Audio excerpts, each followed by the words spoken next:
Boom.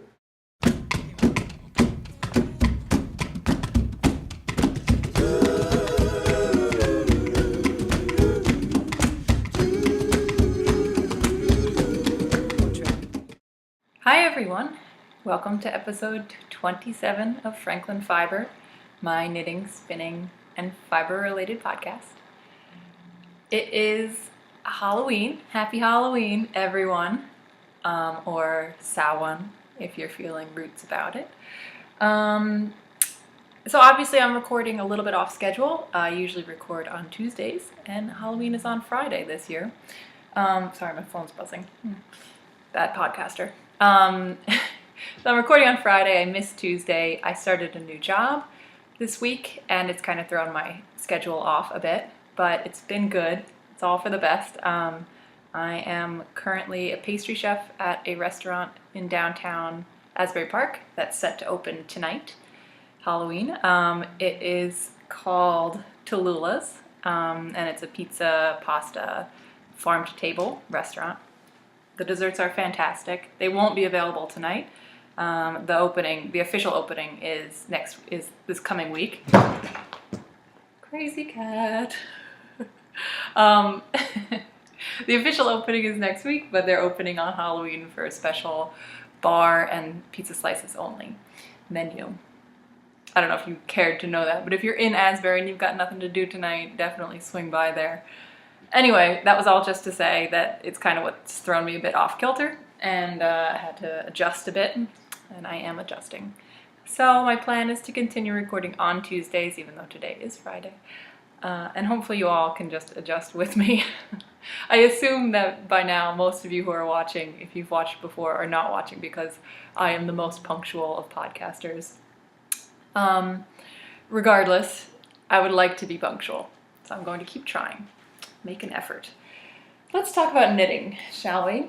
First, I'll show you something that hasn't seen a lot of progress. This is going to be a bit of a boring episode. I hope that's okay, but I wanted to get an update filmed sooner rather than later, and I didn't want to wait until I had more exciting things to show you because God knows that could be a long time. This you have already seen. It has seen a little bit of progress. This is the yoke, the collar and yoke of a low-tide ripples cardigan. Sweater, pullover. I'll show it to you a little bit closer. You can see that, right? It's very pretty symmetrical cable design on the front and back. Back's curling up. These kind of zigzag, it reminds me of lightning bolts. Or ripples in the water, I suppose. It does have short row shaping on the neck, so you do get that higher back, which I really like. It's a nice touch. And it is raglan, top-down raglan, so here are the shoulders being formed very slowly. There you go. This yarn is Madeline Tosh DK. Here it is in the, now elongated. I would normally call it a cake, but right now it looks more like an egg or maybe a pine cone. So Tosh DK, which is a superwash. This color is called Violin. The color is coming up a bit like orangier or redder than it really is, but it is sort of a reddish brown, almost reminds me of like rosewood or something like that, or mahogany. Let's go with mahogany. It's a nice, deep, rich, warm brown. It's really pretty. I think it would be a lovely, lovely fall sweater if I can ever get it finished. So this is a superwash. I mentioned this before. This yarn is notorious for growing quite a bit in the finished garment. So I wanted to do a seamless sweater, even though it's not the best option when you're working with a superwash wool because the seams give it integrity. But I wanted to do a seamless one, so I figured I would find a commercial pattern written for this yarn. And so that's what Low Tide Ripples is. It's a twist collective patterns. And the suggested yarn is Tosh DK. Knitting this on size 7s. These are just some random bamboo circulars. If anyone knows the brand, I'd be interested. They were one of the first. I bought 2 sets of circular needles at a yarn store in Brooklyn that I don't think is there anymore. And that was one of them, the very first set. So I really don't know the brand. So my homemade Seashore Sharon assisted bag. So thanks again, Sharon. So that's project number 1. And project number 2, which is sadly still in progress, Halloween socks. This is the one I finished already. You've seen it. The pattern is Traffic Islands by Nicola W. Free pattern on Ravelry. And it's like the Jaywalker, but with a little eyelet row in there for a little extra stretch. I love the way the stripes come out jaggedy. Gives me like I don't know, it just feels more Halloween. More like a jack-o'-lantern or something. So this is the finished one. It does have an Eye of Partridge heel and a heel flap, which is not something I usually do, but honestly, having tried these on, there's a reason why people will go through the extra effort of doing a short row heel. It really is much more comfortable. It just kind of hugs your foot a little bit better. I'm pretty lazy, so that's why I don't do it every time, but it was nice to remind myself why it is so nice. So here's the second one, which if you remember from last week, I really have made some good progress on it, but it's not done. So here it is. That is the whole cuff, the leg, and I turned the heel, and I have finished the gusset decreases just last night.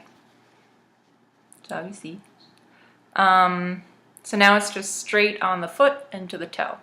And call me crazy, I might be crazy, but I am trying to finish these today. They were supposed to be my Halloween socks, as with all of my best laid plans. Didn't quite work out, but I still think there's hope.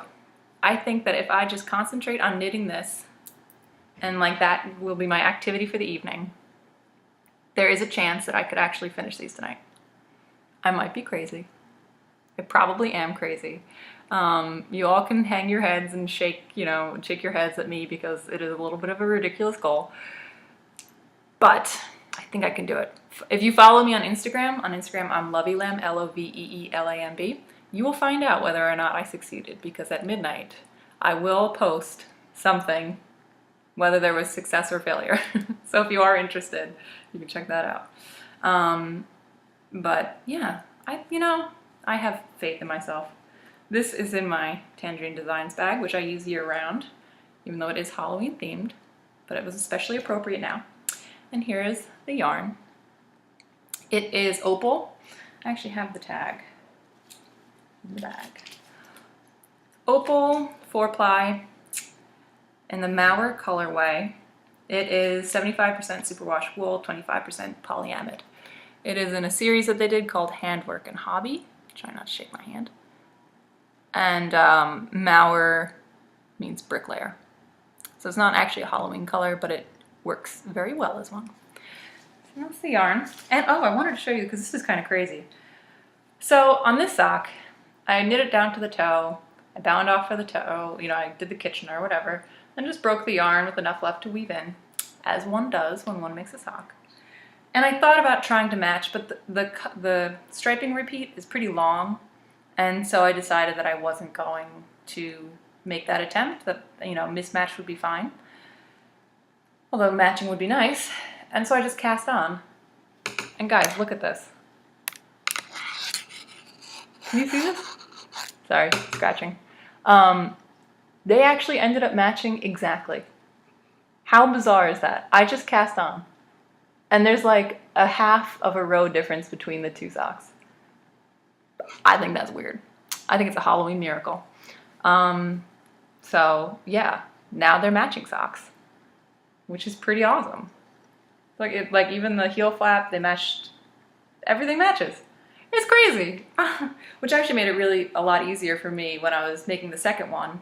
I could just kind of get a sense of, because the leg I just kind of knit until I was about where I thought it would be a comfortable length, which normally would mean that I would just count all the stitches that I did on this one when I tried to repeat it on this one.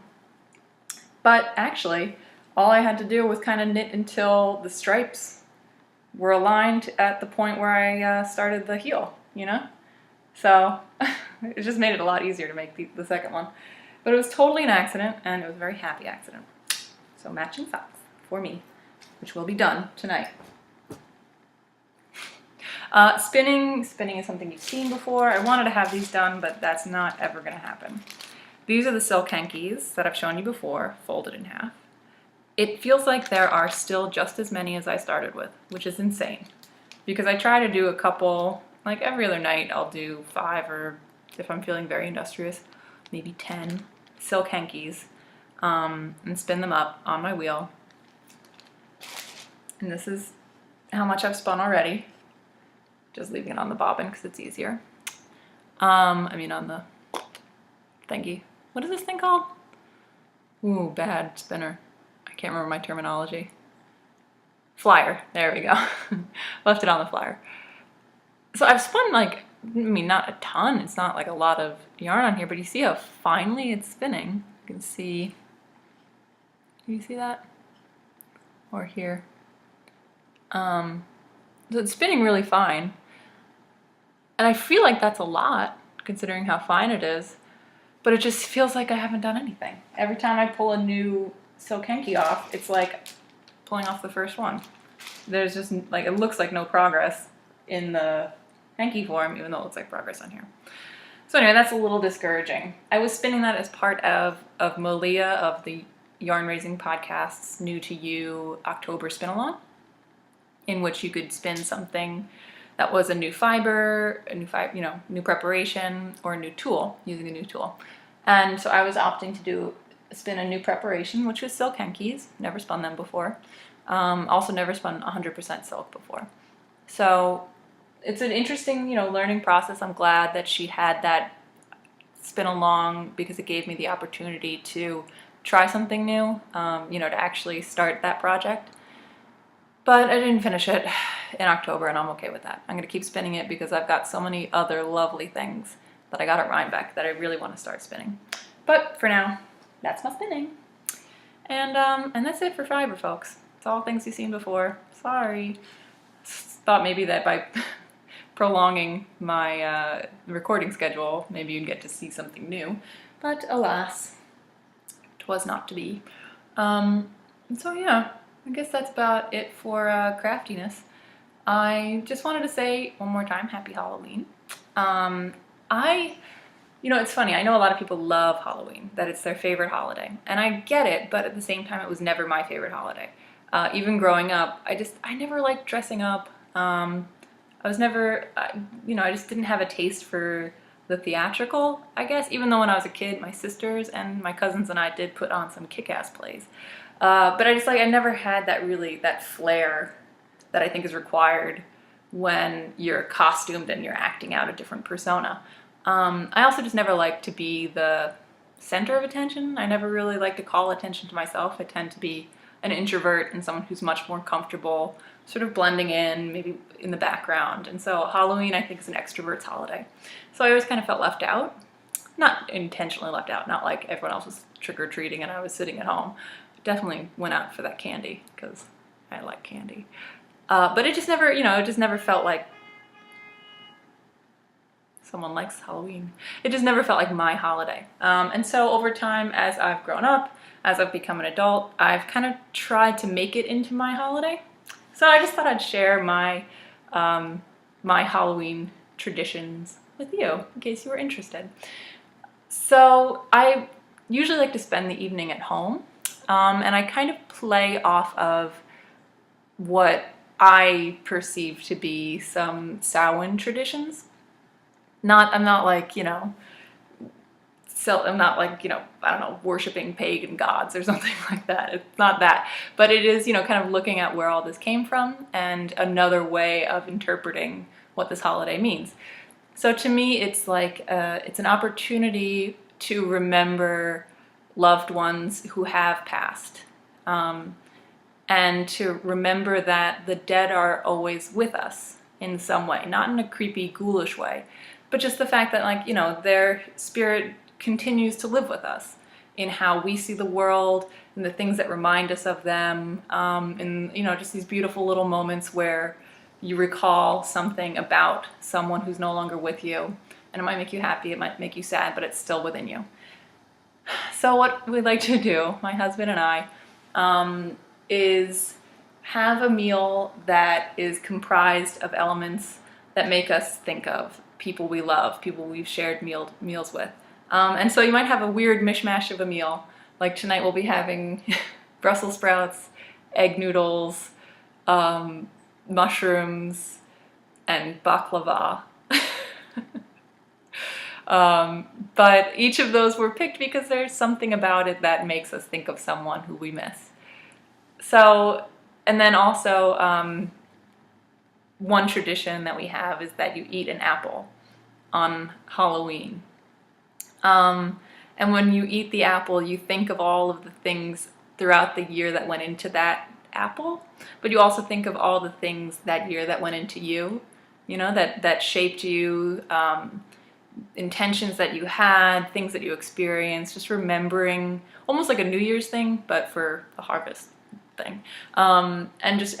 Considering all of the things that have made you what you are in this year. Reflecting on that, and then taking the seeds from those apples and planting them or scattering them somewhere, with the idea that even though, this year, this harvest year comes to a close, it is, it's when the seeds of the next year start to germinate, and that, that what you consume is also what inspires the next phase. So if that sounds hokey and new agey, I'm sorry, but it is nice. It is nice to take a quiet moment, even though, we'll probably end up at a bar or something tonight, hanging out with some friends. But before that, just kind of taking some time to really appreciate everything that happened in this last year, and appreciate all the people who couldn't be with us, who helped to shape us. So that's my Halloween or Samhain tradition. I'm sure you all have your own traditions, and that's what makes tradition so wonderful, and what really, what separates tradition from ritual is what you make of it. It's how you shape it and how you change it and what it becomes to you. Instead of just doing the same thing every year because it's what you do or because it's what is prescribed. It's how you mold that and how it comes to mean something different to you. So yay traditions, and yay Halloween. So I would be interested to hear other people's Halloween traditions, and maybe ways that you have, shaped Halloween or just shaped a holiday in general to be especially resonant for you, the way that you have interacted with that holiday. I think it's so fascinating. My family's really into holidays. We really play up holidays, and so I find them really fascinating things to think about, and how people do have these different traditions and where they come from. So on that note, I hope everyone's having a wonderful time this Halloween. If you've got kiddies, I hope that they're having a good time going door to door, or going to a party, or whatever it is that your family does. I know that no matter what it is, they'll look back on it with fondness, as I do. So until next week, I hope everyone enjoys the beautiful mid-autumn weather and foliage, and I hope it's encouraging all of your craftiness. The weather turning colder, and maybe sitting inside and picking up your knitting a little bit more than you did over the summer. It's one of my favorite things about the change of seasons into winter, is that it kind of reignites a creative spark. So yeah, until next week then. Stay crafty, everyone, and happy Halloween. Bye.